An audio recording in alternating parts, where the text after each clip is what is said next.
Hi everybody. So today we are talking lymph nodes and the lymphatic system.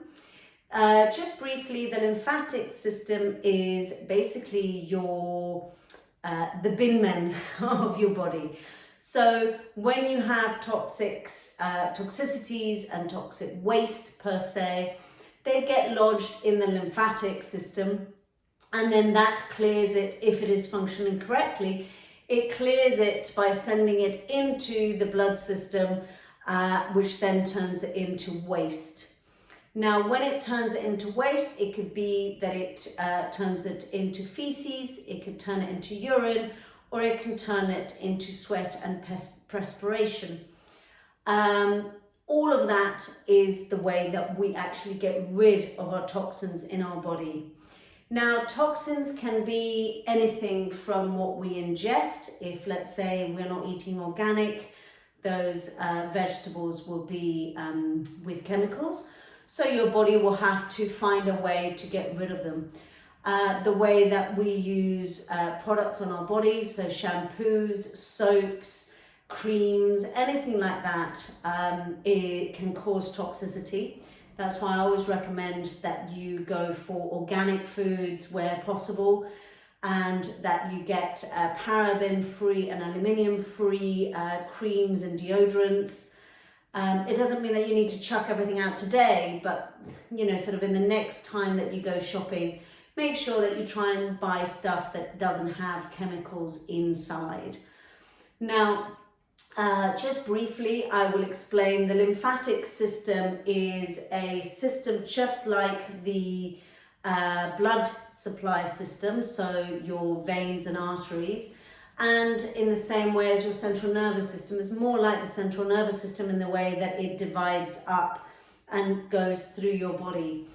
The way that it mainly connects is it starts following kind of the vagus nerve and the spine. So it connects from the neck, from the base of your head, around your jaw, goes through your body, and then gathers predominantly at the base.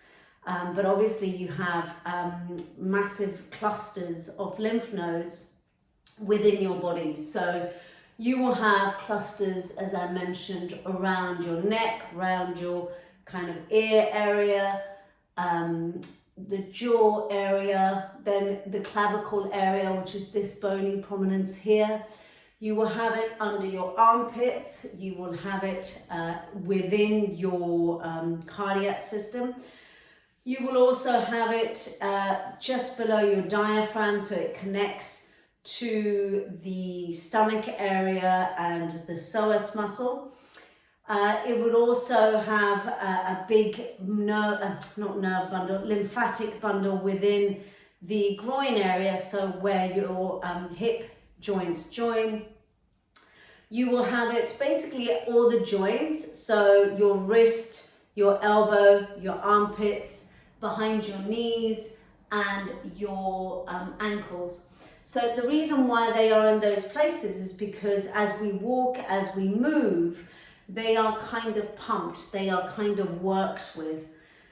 Now, when they are not functioning properly, let's say that we're not moving as we should, or we're having too much high toxicity which our body's not able to clear properly, you will notice that you will have basically swollen armpits, you will have possibly swollen knees or ankles. You might be suffering from edema, which is basically water retention, and you might have loads of neck pain. You can also suffer from headaches. You might have lymph nodes that are up here that are painful. All of those are signs that basically your toxicity level is a little bit too high.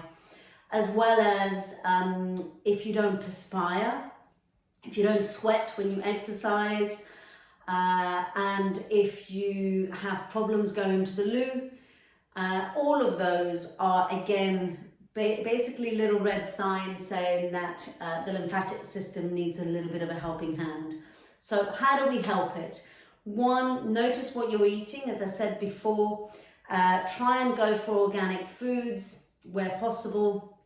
Try and reduce the creams and soaps and shampoos that we use. Try and find things that are organic, paraben free. If you're going to cook, try not to cook in plastic. Try not to use foil. So we're basically trying to reduce the toxicity level or our exposure to toxins on a daily basis. Now, another really great and easy thing to do is dry brushing. There's loads of videos on how to do that on YouTube. But there's also a very simple manual therapy that you could do for yourself, which I'm going to show you in this video. So we're going to start by working behind the ears. And I want you to think of like half moons. So we're not actually doing a circle, we're just doing a half moon motion. You can either do it with both your hands, you can do it across, or one hand at a time. It's completely up to you and what feels comfortable. So let's say we're going to do one hand at a time to begin with, and we're basically going to be following the SEM, which is this muscle here that goes all the way along and attaches to the back of the ear. So we're just very gently, but with enough pressure, going to be working all the way down to our clavicle. And then on the other side, all the way down to our clavicle. Now let's do both sides just to see how you feel using both at the same time. Now it's really imperative that you breathe properly when you are doing this, because fascia, which is the connective tissue, is the liquid connective tissue that helps glide the actual lymphatic system. So the lymphatic system sits within the connective tissue. So as you breathe, the lymphatic system can move because fascia likes breath.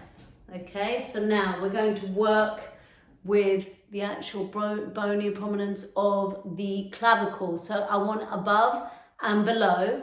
So you're just very gently going to follow, and then you can drag it back, follow it up and drag it back. Let's do the other side. Up and drag it back. Now if it hurts, that's giving you a small sign that things are not as they should be. Okay? And drag it back. Okay, so now we're going to go into the armpit area. So we're not necessarily in the armpit just yet, we're just below. If you think, if you're a woman, you're basically just above your boob, your breast. And we're going to come in and bring it into the chest, bring it into the sternum. This is the sternum, which is the breastbone. You're going to bring it in. Beautiful. And then do the other side. And then we're going to go inside the armpit. So you're going to be very gentle. You're going to, again, think of a half moon. We're coming in and round, in and round. And then again.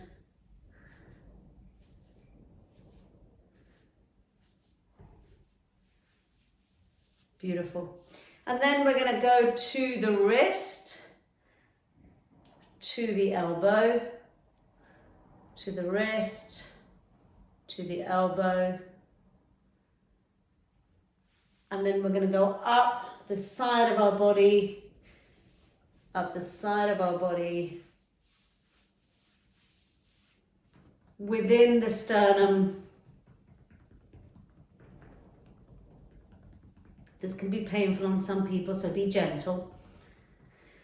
And then if you think this is my rib, within my rib area, I'm just gonna stroke it up.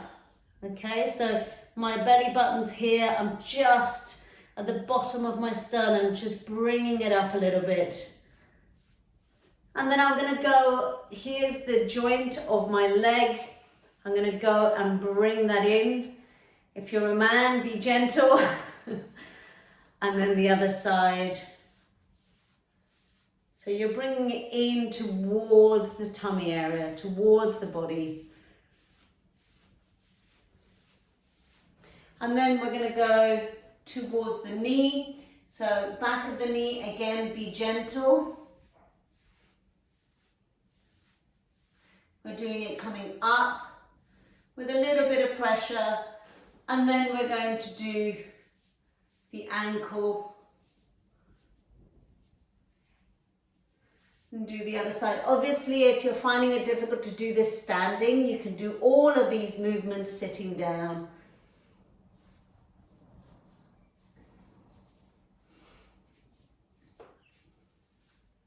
And then we're going to go back up to the clavicle, because basically from all the ends joins back here. So if we clear this, it gives it a little bit of a boost and a helping hand. Beautiful. And then just a little bit behind the head. It should actually feel quite nice.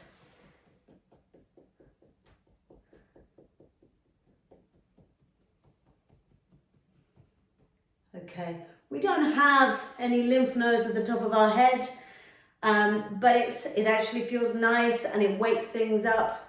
The other thing that really helps with the lymphatic system is actually sleep, because at night the lymphatic system cleans the brain, the actual liquid, the cerebral, that's a difficult word for me, cerebral liquid gets changed and cleaned when you sleep. So sleep is really, really vital for healing and for basically having optimum health. So I hope this video has been helpful, and if you have any questions, please by all means reach out.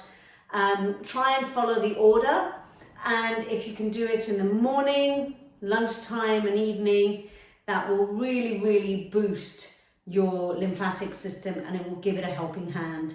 And don't forget to address what you are inputting in your body. Not only sort of physically eating and putting on your skin, but also what you are thinking, because if you have high levels of stress, that's going to cause chemical reactions in your body, which in turn cause more toxicity. So if you are very, very stressed, you're going to be causing cortisol and adrenaline, and that is a toxic chemical in your body. It's natural, of course, but if you are loading that and then loading your everyday with lots of different foods and chemicals of your day-to-day, then you are going to have high levels of toxicity. So I hope this was helpful. Thank you. Bye-bye.